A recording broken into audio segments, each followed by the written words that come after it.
नमस्कार और the deep dive में आपका स्वागत है। नमस्कार। आज का हमारा विषय है कॉर्नियल अल्सर।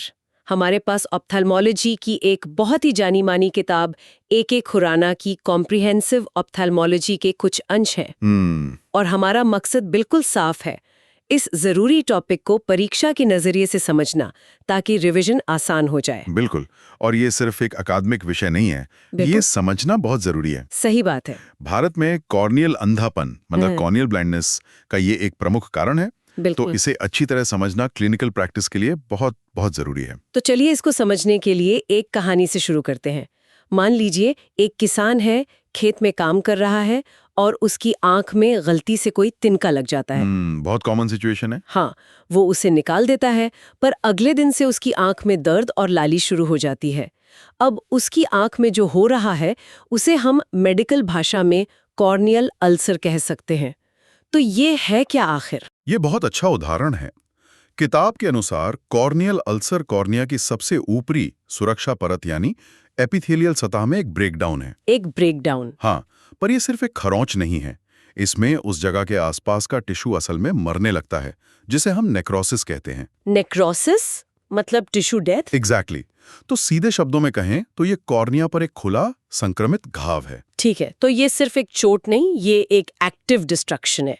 किताब में इसके कई प्रकार बताए गए हैं जो परीक्षा के लिए बहुत जरूरी हैं। हाँ, क्लासिफिकेशन बहुत पूछा जाता है। तो इसे हम कैसे याद रख सकते हैं? देखिए, इसे दो तरह से देख सकते हैं।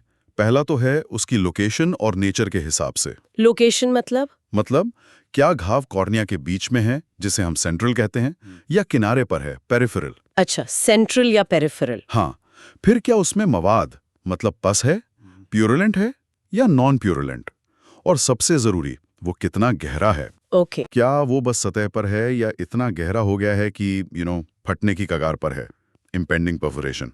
समझ गई। और दूसरा तरीका क्या है? दूसरा है कारण के आधार पर, जिसे इटियोलॉजिकल क्लासिफिकेशन कहते हैं। इटियोलॉजिकल? हाँ, सबसे आम है इन्फेक्शन वाला, जो बैक्टीरिया, फंगस या वायरस से हो सकता है। फिर एलर्जिक भी होते हैं, ट्रॉफिक भी होते हैं। ट्रॉफिक मतलब? जैसे न्यूरोपैरालिटिक केरेटाइटिस। बिल्कुल, जब नसें काम न करें। या फिर सीधे चोट लगने से। और एक खास कैटेगरी है इडियोपैथिक, मतलब जब हमें कारण ही नहीं पता। और इसका क्लासिक उदाहरण है मुरेन्स अल्सर। मोरेन्स अल्सर, बिल्कुल सही।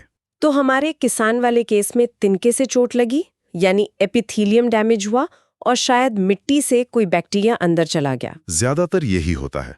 लेकिन मेरा सवाल ये है कि क्या कॉर्निया पर हमला करने के लिए हमेशा किसी चोट की जरूरत होती है? हाँ, कॉर्निया की सतह एक बहुत मजबूत दीवार की तरह है। तो आपको दीवार में एक दरार मतलब एपिथेलियल डैमेज और एक हमलावर यानी इन्फेक्शन दोनों चाहिए।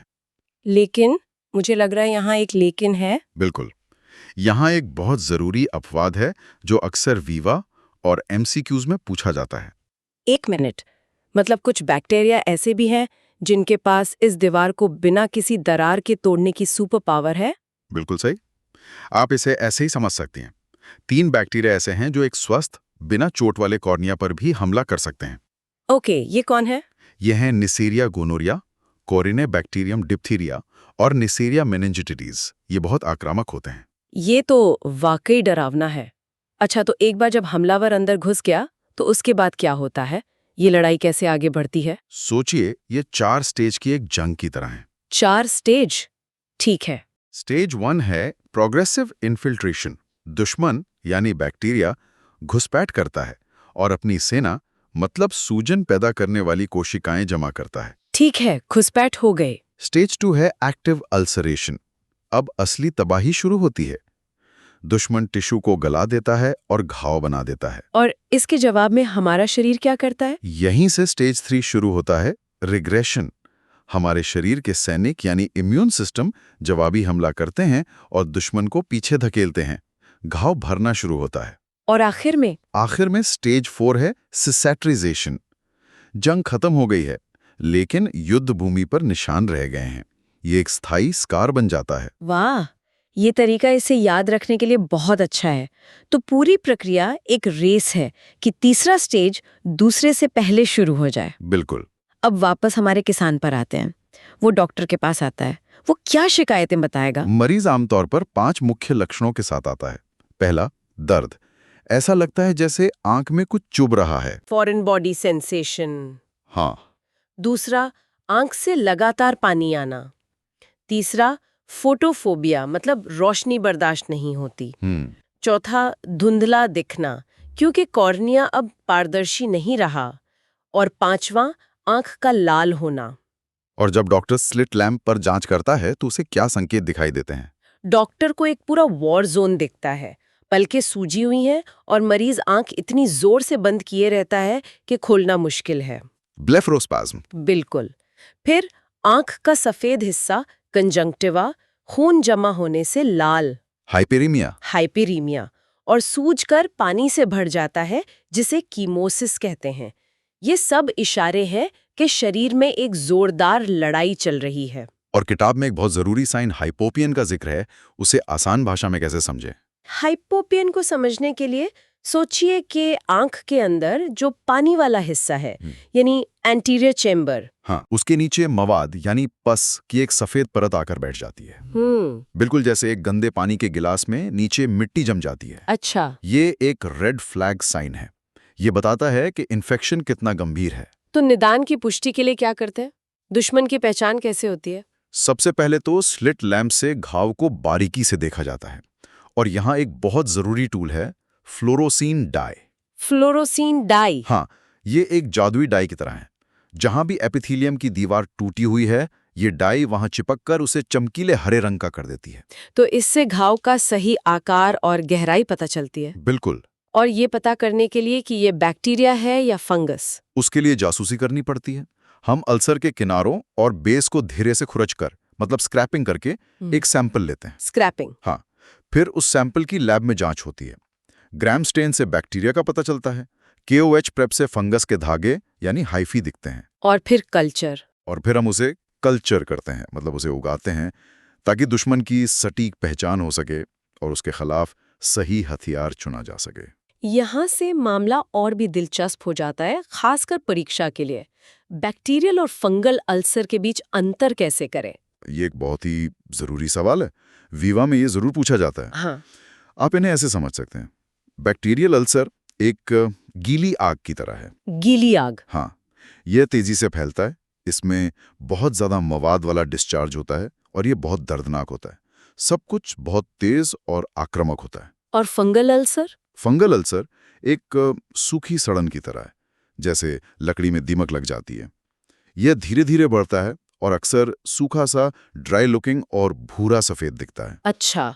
इसकी सबसे बड़ी पहचान है पंख जैसे फैलाव, feathery finger like extensions. Feathery extensions? इसका क्या मतलब है? इसका मतलब है कि फंगस स्वस्थ टिश्यू में अंदर ही अंदर अपनी जड़ें फैला रहा है। जड़ें फैलाना, ये विजुअल बहुत दमदार है। और किताब में सैटेलाइट लीजन का भी जिक्र है। हाँ, इसका मतलब है कि मुख्य घाव के आसपास छोटे छोटे और घाव बन जाते हैं, जैसे एक ग्रह के चारों ओर उसके उपग्रह। सैटेलाइट्स की तरह? बिल्कुल। ये भी फंगल इन्फेक्शन का एक बड़ा संकेत है। एक और अजीब बात यह है कि फंगल अल्सर में एक बहुत बड़ा हाइपोपियन हो सकता है, भले ही घाव खुद छोटा सा हो। ये तो थोड़ा उल्टा लगता है। छोटा सा घाव इतना बड़ा रिएक्शन क्यों पैदा कर रहा है? ऐसा इसलिए क्योंकि फंगस की बनावट और उसके द्वारा छोड़े गए टॉक्सिन्स शरीर में एक बहुत ज्यादा तीव्र इन्फ्लेमेटरी रिएक्शन पैदा करते हैं, जो बैक्टीरिया से अलग होता है। ओके। और अक्सर मरीज की हिस्ट्री में पेड़ पौधों, पत्ते या तिनके से चोट लगने का जिक्र मिलता है। ठीक है, तो बैक्टीरिया है आग और फंगस है जड़ें। इसी संदर्भ में मुरेन्स अल्सर क्या है? ये कौन सा दुश्मन है? मुरेन्स अल्सर एक रहस्यमयी दुश्मन है। ये इडियोपैथिक है और माना जाता है कि ये एक ऑटो इम्यून बीमारी है। मतलब शरीर खुद अपने कॉर्निया पर हमला कर रहा है? हाँ, ये कॉर्निया के किनारे पेरिफेरी से शुरू होता है और धीरे धीरे फैलता है।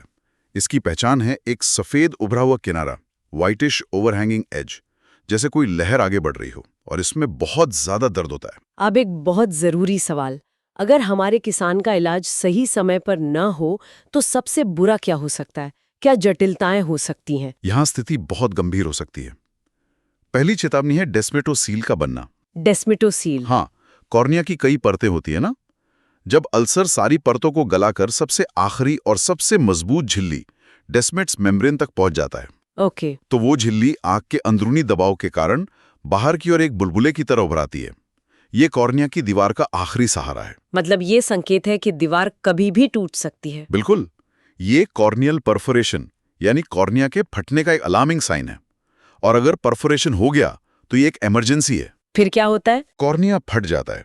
अचानक मरीज का दर्द कम हो जाता है और उसे आंख से गर्म तरल एक्वियस ह्यूमर निकलने का एहसास होता है। और इसके बाद आंख के अंदर की आइरिस बाहर आ सकती है, जिसे आइरिस प्रोलैप्स कहते हैं, और इन्फेक्शन पूरी आंख में फैल सकता है। एंडोफ्थैल्माइटिस, जो बहुत ही खतरनाक है। और अगर आंख बच भी जाए तो लंबे समय में क्या असर होता है? जब घाव भरता है तो लगभग हमेशा एक निशान, एक कॉर्नियल स्कार रह जाता है। ठीक है। ये निशान हल्का, जिसे नेबुला कहते हैं, या मध्यम मैक्युला, या फिर बहुत घना और सफेद ल्यूकोमा हो सकता है, जिससे नजर स्थायी रूप से कम हो जाती है। हाँ, और अगर ये निशान आइरिस से चिपक जाए तो उसे अधेरेंट ल्यूकोमा कहते हैं, जो और भी गंभीर स्थिति है। चलिए अब सबसे जरूरी हिस्से पर आते हैं, इलाज।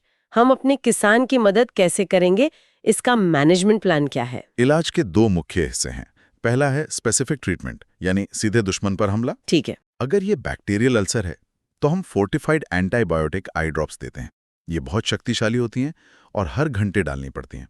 हर घंटे? हाँ, दिन और रात। अगर फंगल है तो टॉपिकल एंटी फंगल दवाएं दी जाती हैं।